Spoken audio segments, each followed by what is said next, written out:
So there's this new subscription service in town for flight sim airports. I know I felt my wallet flinch too.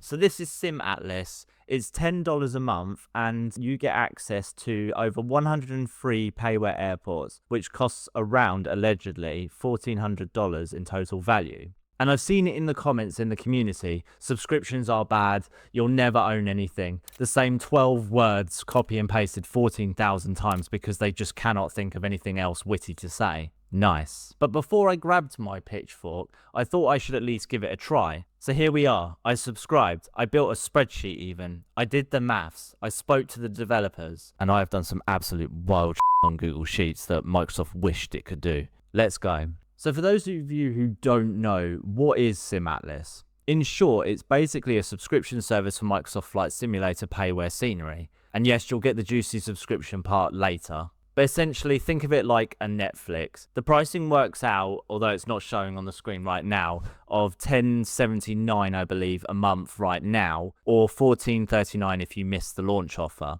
We'll talk about the numbers in a bit because I have done the maths and, well, we'll get there, I promise. But on paper, that's a pretty good pitch. How it works is that you install their client, which is lightweight and works in the background, and then you can either stream airports on demand or pre-download them. So if you're the kind of person who plans their flights 3 weeks in advance, like some sort of completely functional adult, you know who you are, then you can have everything ready to go.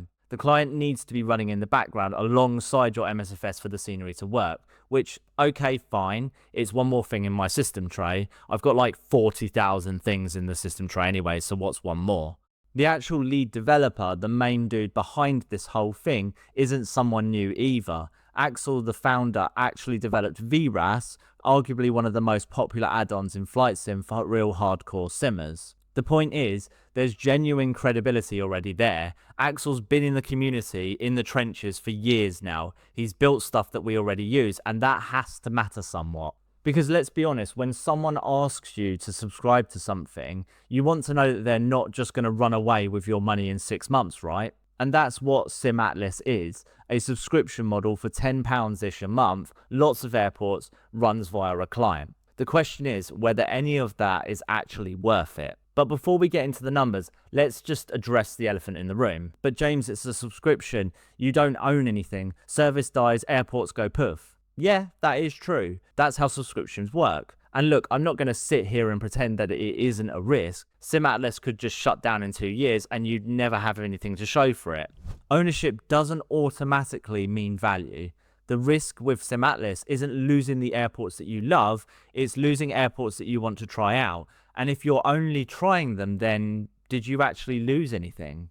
Your Heathrows, JFKs, Singapores, Munichs, yeah, buy those, own those. SimAtlas isn't replacing them. It's the stuff in between, the maybe I'll fly there once airports. And for that, a tenner a month makes more sense than 15 quid you'll never see again. Anyway, let's talk about the numbers. Okay, here is a spreadsheet. I've gone through every single payware airport that is available on SimAtlas right now. Not the city packs or the landmark packs or the freeware, we'll get to that. Just the payware airports, which is in this column.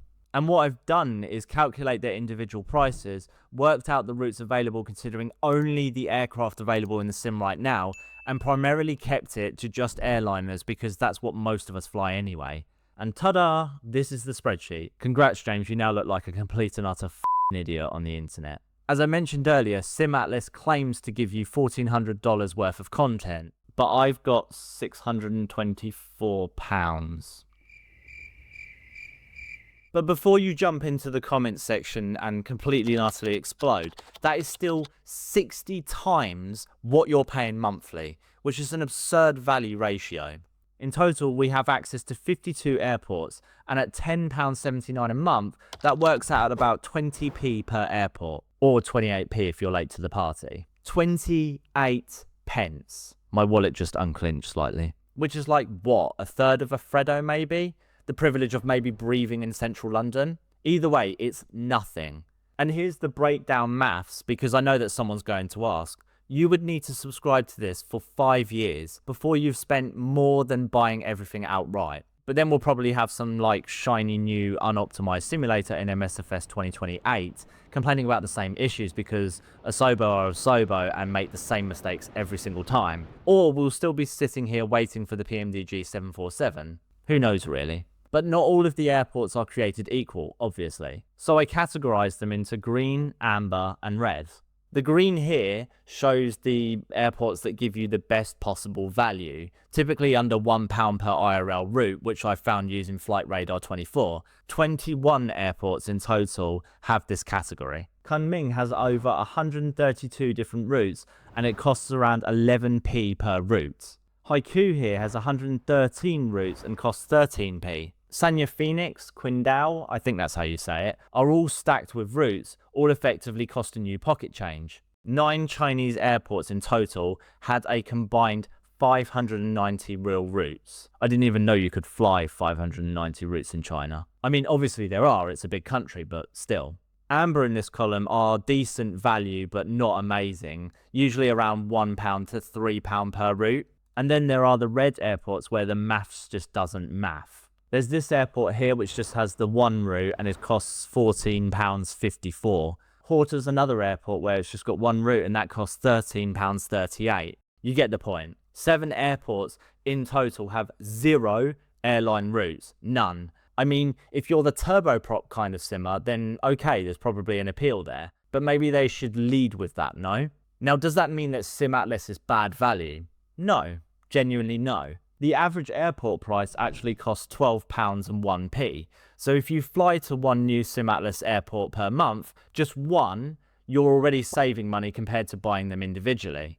It's just that those headline numbers need some context, and now you have it.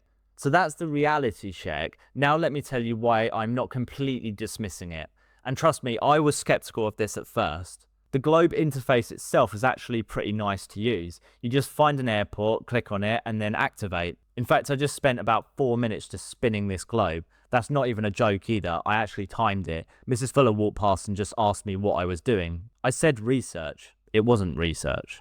There's no extracting this or moving things into GSX folders or the endless directories. There's no accidentally putting the folder inside another folder of another folder and then wondering why it doesn't work, only to Alt F4 the sim and start all over again. One click, done, bosh, finito. Updates also happen automatically too. There's no need to keep checking websites or apps, no loading into the sim and then your friend telling you that you're on the broken version 1.2 and that you need to be on 1.3. Secondly, there's the actual concept itself. Alright, fine, I'll do it. China.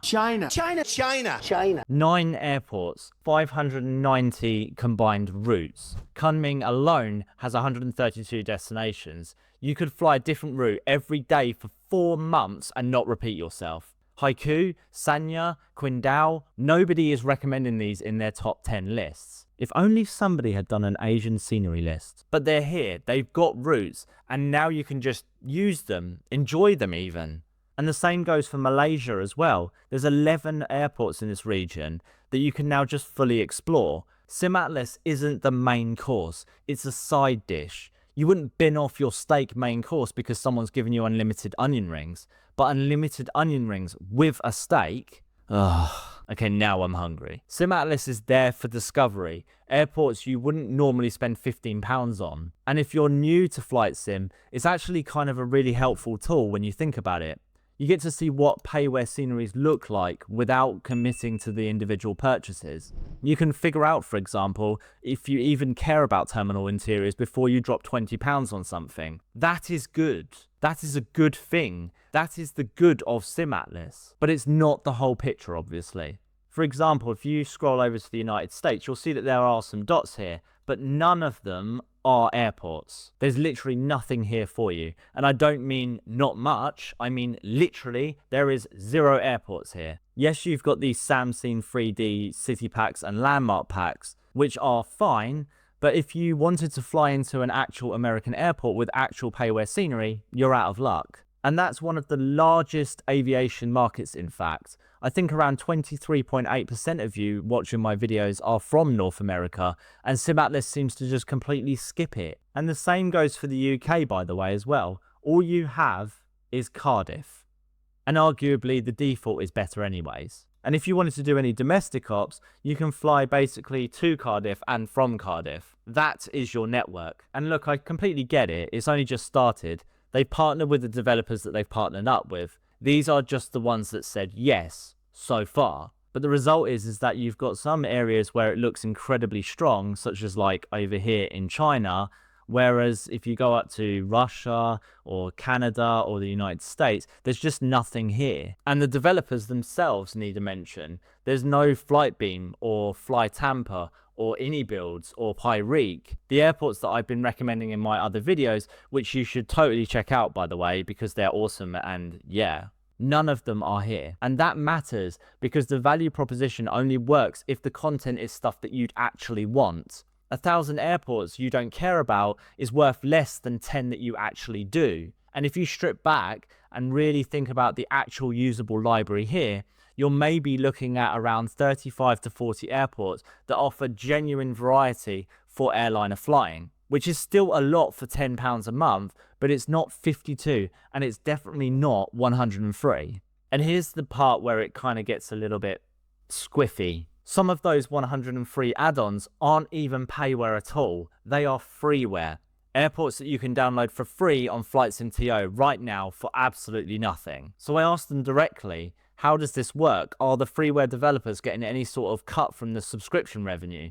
And to his credit, Axel, the creator for this company, was upfront about it. Freeware is there for demo purposes to showcase how the software itself works. But here is my problem. Look at this. 103 payware add-ons.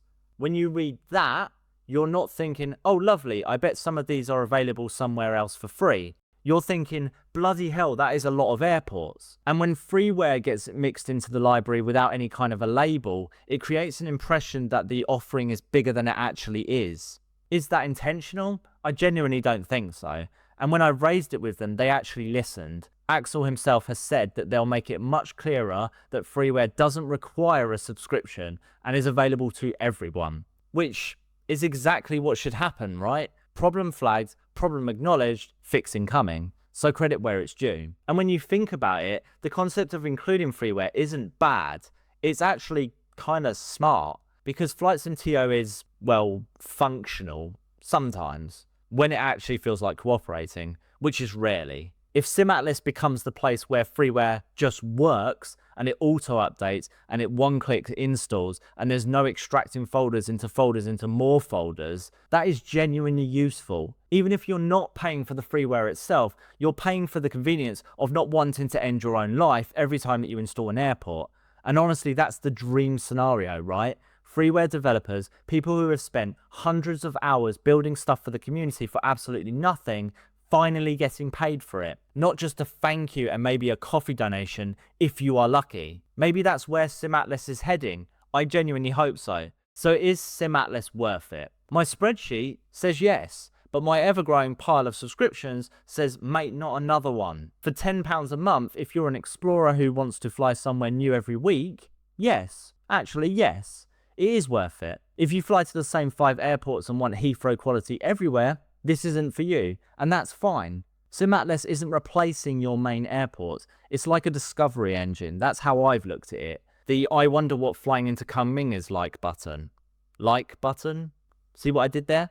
Okay, I'm sorry. Does the headline value need a massive asterisk the size of a 747? Absolutely. Am I worried about freeware devs getting the short end? A bit, yeah. But for what it actually is, a way to try airports you've never gambled £15 on, it does work. That's my thought on it anyways, and I'll see you in the next one.